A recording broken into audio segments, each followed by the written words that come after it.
नवीन global study के जीवनी के सेशन में एक बार फिर से आपका ग्रैंड वेलकम है दोस्तों। मैं हूं नवीन कुशवाहा और चलिए जीवनी के सेशन में मिलते हैं एक ऐसी शख्सियत से, महान क्रांतिकारी योद्धा जिन्होंने 1857 की क्रांति का आगाज किया था दोस्तों, और वो हैं मंगल पांडे जी। तो दोस्तों ये हैं महान क्रांतिकारी मंगल पांडे जी, जिन्होंने 1857 की क्रांति का आगाज किया था दोस्तों मंगल पांडे जी का जन्म 19 जुलाई 1827 को अकबरपुर फैजाबाद उत्तर प्रदेश में हुआ था दोस्तों।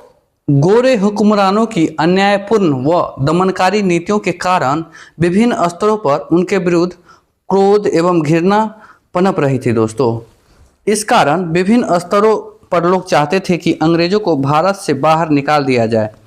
इस उद्देश्य की पूर्ति हेतु अंग्रेजी सेना के देशी सैनिकों को तत्पर किया गया कि वे एक ही दिन संपूर्ण देश में अंग्रेजों के खिलाफ बगावत कर दे, और बगावत की तारीख 31 मई 1857 निर्धारित की गई थी दोस्तों। इस बगावत की विवेचना करने वाले इतिहासकारों का मानना है कि यदि यह बगावत तय तिथि को एक साथ सभी छावनियों पर भड़कती तो अंग्रेजों का सर्वनाश होना तय था। उनमें एक भी जीवित इंग्लैंड नहीं जाता दोस्तों, लेकिन ऐसा नहीं हो सका। हिंदुस्तान विशाल देश था, है भी, जिसमें सेना की छावनियां पेशावर से कोलकाता तथा बंगाल से मद्रास तक फैली थी। बगावत में हजारों लोगों को शामिल होना था। कब किसके दिल में क्या आ जाएगा कुछ भरोसा नहीं था। हरिजन का ताना। दोस्तों भारतीय समाज में वर्ण व्यवस्था आराम से ही हावी रही है। इस कारण ब्रिटिश काल में भी इस व्यवस्था का काफी जोर था। अस्पृश्यता को सेना में भी माना जाता था। उच्च कुलीन ब्राह्मण सैनिक यह कभी स्वीकार नहीं कर सकता था कि कोई क्षुद्र जाति का व्यक्ति उनके पात्र को स्पर्श करे।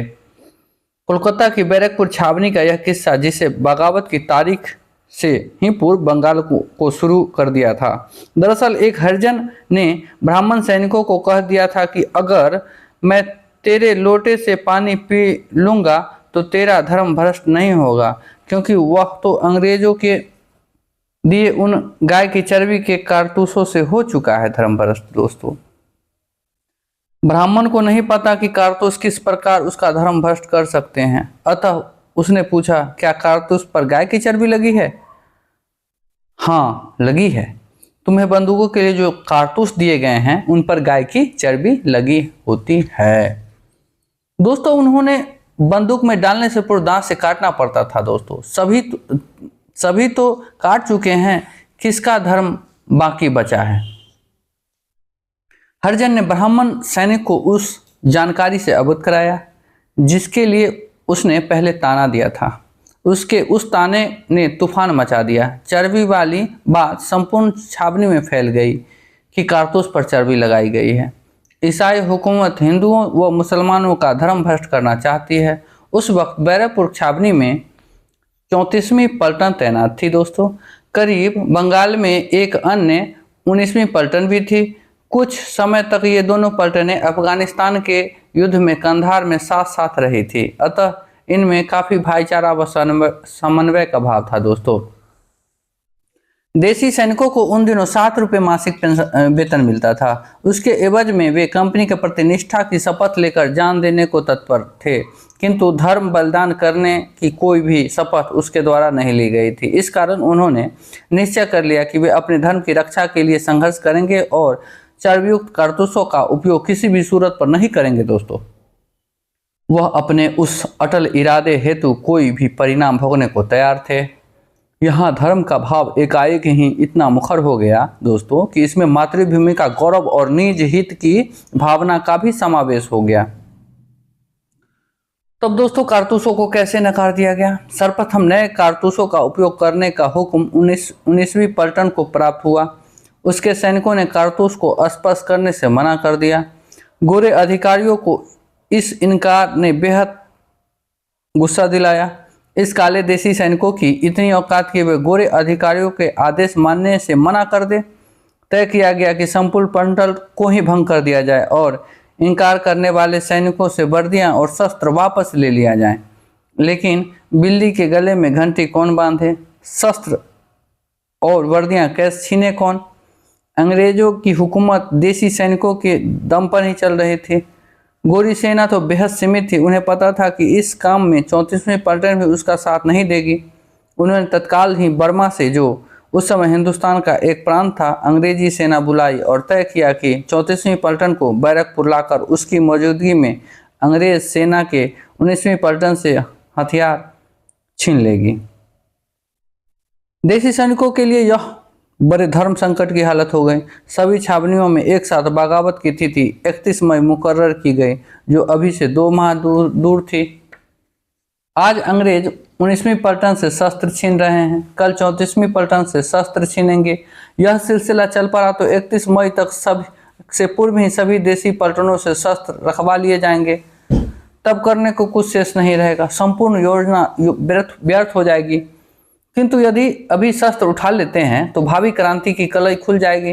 एक छावनी में बगावत होने मात्र से अंग्रेज की हुकूमत खत्म नहीं हो जाने वाली थी। दोस्तों, सैनिक सोच रहे थे कि उस समय में क्या कदम उठाना चाहिए। निश्चय ही उनके लिए भारी धर्म संकट की स्थिति थी। धर्म संकट का समय 29 मई 1857 को मंगल पांडे भी इसी उपापों में फंस गए थे कि उनकी पलटन निर्धारित तिथि से पहले ही दिल की आवाज पर बगावत का झंडा बुलंद कर दे।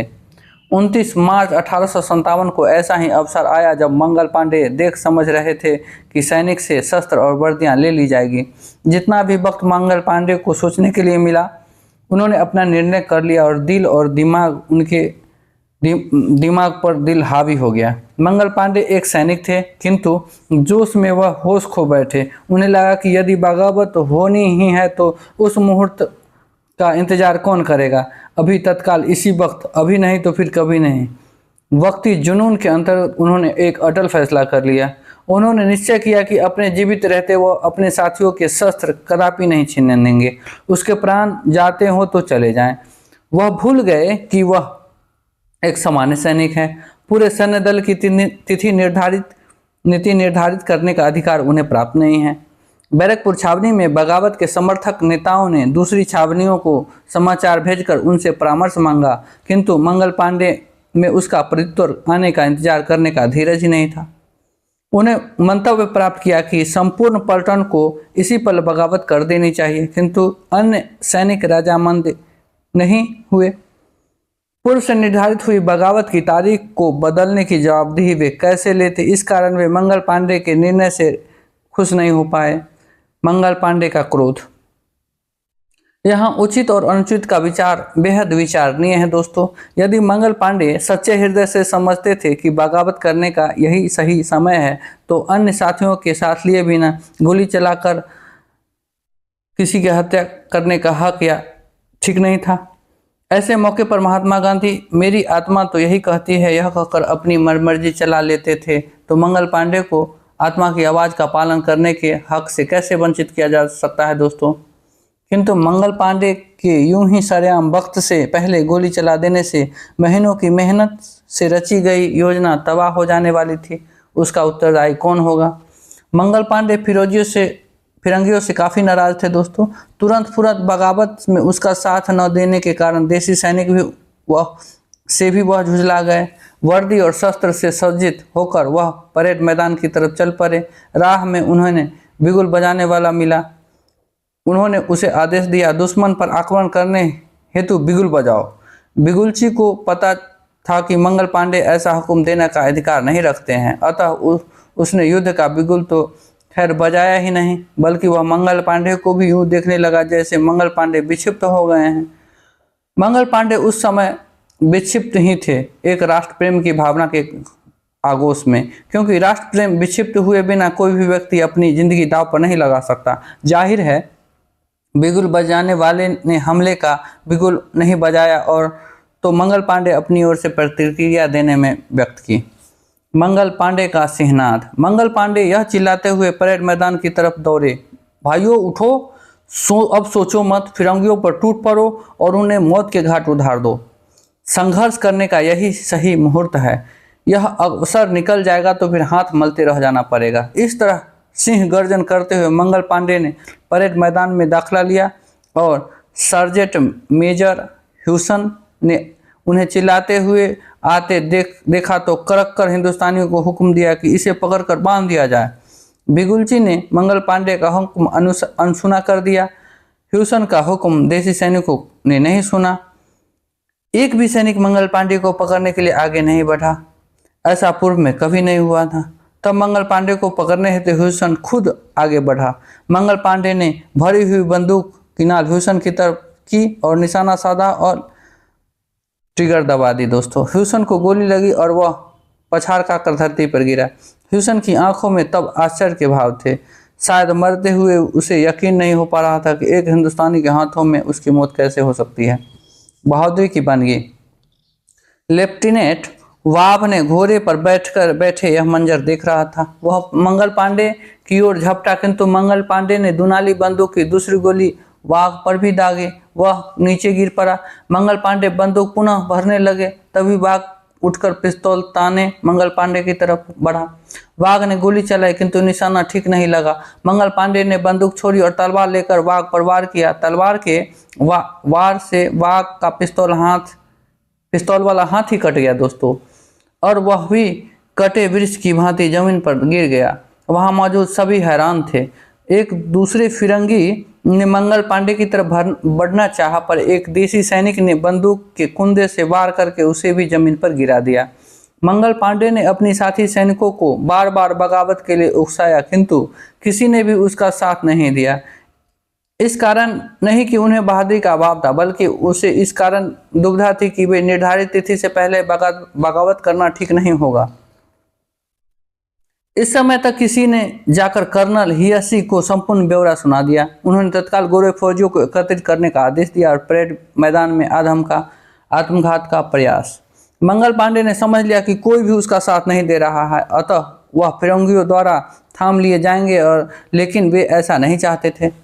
उन्होंने बंदूक की नाली अपने सीने पर लगाई और दबा दी ट्रिगर। किस्मत ने धोखा दिया। गोली लगी, किंतु प्राण नहीं ले सकी। घायल हालत में गोरे सैनिकों ने मंगल पांडे को कैदी बना लिया। अस्पताल में ले जाकर उसकी चिकित्सा की गई। चिकित्सा करने में कदाचित इंसानियत की भी भावना रही हो, किंतु उन्हें जीवित रखना इस कारण ज़्यादा जरूरी था कि उन्हें बगावत की योजना बनाने की जानकारी हासिल की जा सके। गोरे अधिकारियों ने लाख प्रयास किए, किंतु वे मंगल पांडे को यातनाएं और प्रलोभन देकर भी उसका जवान खुलवाने में कामयाब न हो सके। मंगल पांडे पर मुकदमा चलाने की नौटंकी की गई। 8 अप्रैल 1857 को उन्हें फांसी दे दी गई। 1857 की महान क्रांति के वह प्रथम आत्मबलिदानी थे। अंग्रेजों के लिए पांडे शब्द विद्रोही के समानांतर बन गए। सभी विद्रोही सैनिक पांडे कहे जाने लगे। मंगल पांडे का जन्म उत्तर प्रदेश के फैजाबाद में, जैसा कि दोस्तों कह चुका हूँ। तो इस तरह उनके पिता श्री दिवाकर पांडे और माता श्रीमती अभय रानी ने इस महापुरुष का जन्म दिया था दोस्तों। सन 1857 के महाविद्रोही की पहली गोली चलाने वाले सैनिकों के रूप में मंगल पांडे का नाम भारतीय स्वतंत्रता संग्राम में सदैव के लिए अमर हो गया दोस्तों। ऐसे महान क्रांतिकारी जिन्होंने देश के लिए पहली अपनी कुर्बानी दी है दोस्तों 1857 की क्रांति के समय, उनके लिए हम और हमारी टीम की तरफ से नमन है दोस्तों, नमन है। तो दोस्तों ये था मंगल पांडे जी की जीवनी। आपको कैसा लगा आप कमेंट जरूर कीजिए और अपना प्यार आशीर्वाद इसी तरह बनाए रखिए। चैनल पर नए हैं तो लाइक से सब्सक्राइब कर दे दोस्तों। मिलते हैं नेक्स्ट जीवनी के सेशन में। तब तक के लिए आप अपना बहुत ख्याल रखिए। धन्यवाद।